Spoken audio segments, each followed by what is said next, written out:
Alhamdulillah, wassalatu wassalamu ala rasulillah, subhanaka la ilma lana illa ma 'allamtana innaka antal alimul hakim. Alors, nous allons voir, nous avons généralement des gens qui ont peur d'envoyer leurs enfants dans certaines écoles. Puisqu'il y a des écoles, il y a ces écoles-là où il y a toujours des crises hystériques.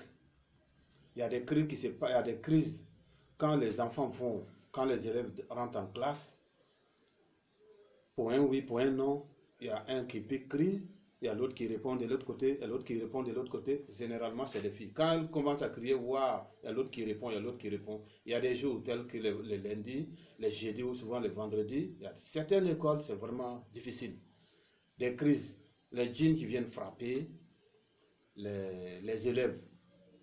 Alors, beaucoup de questions sont posées à ces sujets.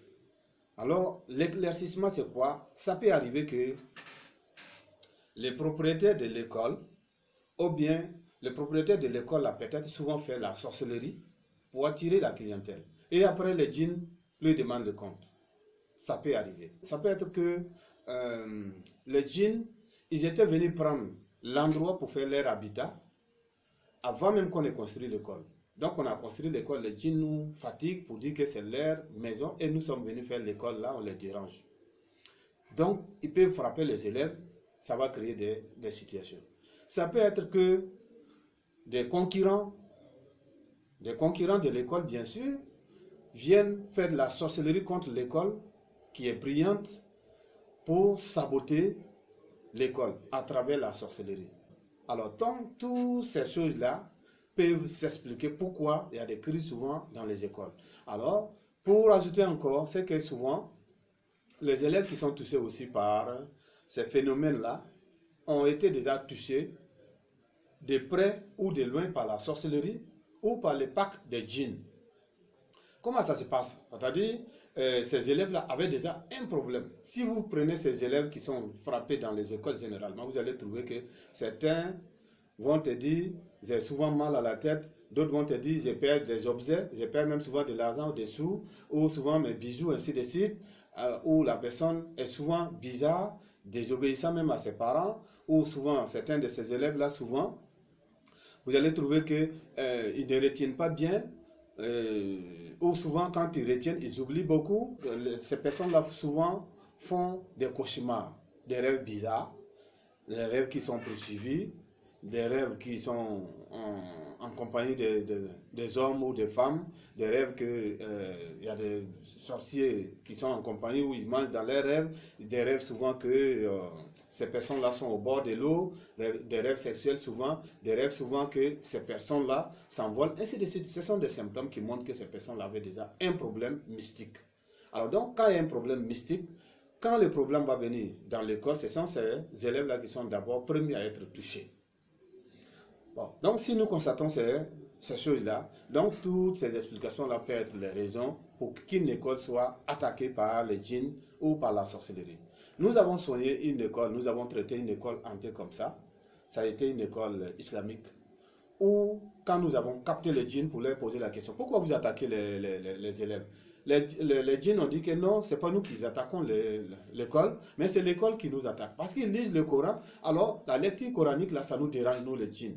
Donc, nous, on vient aussi à notre tour aussi pour les frapper, pour les fatiguer. Donc, nous avons capté ces djinns, nous les avons convertis pour que ça ne les fatigue plus.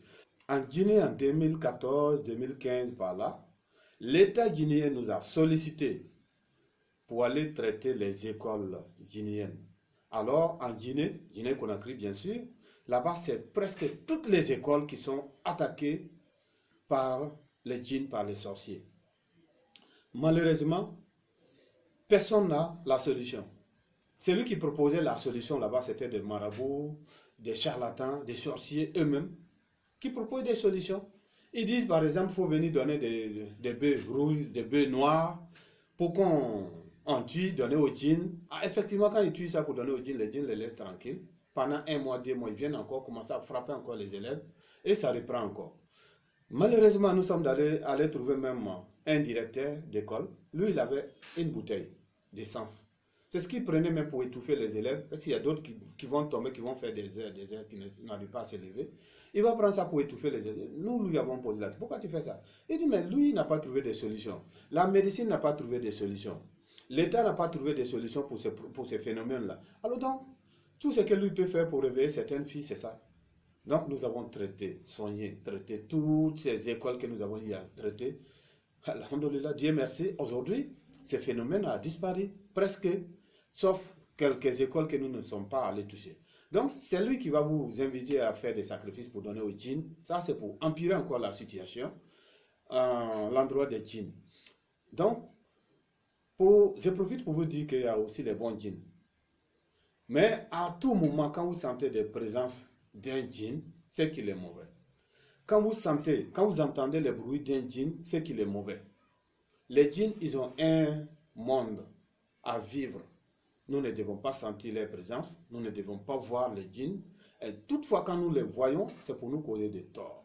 Alors donc, il ne faut pas se dire que mon djinn est bon, il va me donner de l'argent, il va me faire venir des maris, des femmes, il va me faire avoir beaucoup de connaissances. Non, nous sommes mieux que les djinns. Alors donc, quand on sent les djinns, ça veut dire qu'il est venu te faire du tort, même s'il te propose les bonnes choses. Les djinns, ils sont bons, ils ressemblent un peu aux anges. Quel jour tu as vu un ange, ou bien tu as senti le bruit d'un ange à côté de toi, ça veut dire qu'ils sont bons. Les djinns, quand ils sont bons, ils peuvent venir prier avec nous. Ils peuvent venir écouter la bonne parole avec nous quand on fait la bonne parole. Quand on lit le Coran, par exemple, il y a les bons djinns qui viennent, mais on ne les voit pas, on ne les sent pas. Est-ce que vous sentez les anges? Non, bien sûr. Donc, si les djinns sont bons, vous ne devez pas les sentir. Si vous les sentez, c'est qu'ils sont mauvais, ou ils peuvent ne pas être sataniques, mais ils sont désobéissants. Donc, tous ces djinns-là, c'est des djinns assassins ou bien même à convertir des nouveaux. Toute personne, les directeurs, les responsables des établissements scolaires, toute personne qui voit que vous avez ces gens de problèmes, ces gens de phénomènes dans vos écoles, vous pouvez nous contacter. Nous allons désenvoûter votre école et le problème va disparaître, ça va finir. C'est les djinns qui sont responsables, qui font que les filles tombent et que, à tel point que les élèves même ne veulent pas, les parents d'élèves même ne veulent pas venir donner leurs élèves, c'est vous. Donc si vous sentez qu'il y a les djinns, que votre école est attaquée, vous pouvez nous joindre au www.rokiakorangeri.com ou 00225 59 00 10 59. Nous sommes disponibles. Que ce soit l'école, que ce soit autre chose qui est hantée, nous sommes compétents, nous sommes capables d'aller enlever ça pour laisser la vie suivre son cours. D'ici là, qu'Allah nous assiste, que Dieu veille sur nous tous. Salam alaikum.